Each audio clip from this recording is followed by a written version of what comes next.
श्री स्वामी समर्थ. समर्थ म्हणतात की हिऱ्याची पारख करायची असेल तर अंधारात करा. समर्थ म्हणतात की हिऱ्याची पारख करायची असेल तर अंधारात करा. उजेडात तर काच पण चमकते असं समर्थांनी आपल्याला इथे सांगितलं. आणि म्हणून समर्थ म्हणतात की आपल्या माणसाची पारख करायची असेल तर दुःखात करा.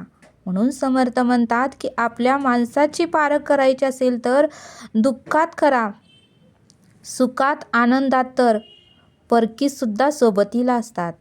सुखात आणि आनंदात तर परकीसुद्धा सोबतीला असतात असं समर्थांनी आपल्याला इथे सांगितलं. समर्थ म्हणतात की पाणी आणि विचार स्वच्छ असले पाहिजेत.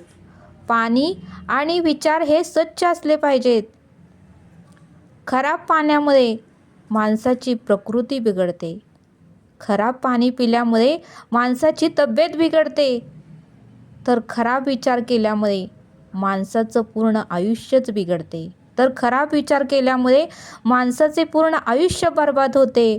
आणि म्हणूनच समर्थ म्हणतात की पाणी आणि विचार हे आपले स्वच्छ असले पाहिजेत असं समर्थांनी आपल्याला इथे सांगितलं. समर्थ म्हणतात की जीवनात आयुष्यात काही माणसं आपल्या खूप महत्त्वाची असतात. जीवनामध्ये काही माणसं आपल्या खूप महत्त्वाची असतात, जी आपल्याला दिसत नसतात, परंतु त्यांचं आपल्या आयुष्यामध्ये असणं फार महत्त्वाचं असतं. ते आपल्याला दिसत नसतात, पण त्यांचं आपल्या आयुष्यामध्ये असणं फार महत्त्वाचं असतं. आणि म्हणून समर्थ म्हणतात की शिरा आपल्याला गोड लागतो. काजू, बदाम, मनुका, रवा हे सगळं आपल्याला दिसतं, पण साखर मात्र दिसत नाही. आणि म्हणूनच समर्थ म्हणतात की साखरेसारखी माणसं आपल्या जीवनात असतात, पण ती दिसत नसतात. आणि म्हणूनच समर्थ म्हणतात की त्यांच्या असण्यामुळेच आपलं जीवन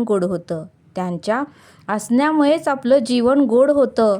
आणि म्हणूनच समर्थ म्हणतात की अशी माणसं ओळखायला शिका, अशी माणसं जपायला शिका. आणि अशा माणसांना आयुष्यामध्ये कधीही दुःख देऊ नका, कारण ते आपल्याला उत्तमाचा मार्ग दाखवायला, आपल्याला सुख, शांती आणि समाधान द्यायलाच आपल्या आयुष्यामध्ये आलेलं असतात असं समर्थांनी सांगितलं. श्री स्वामी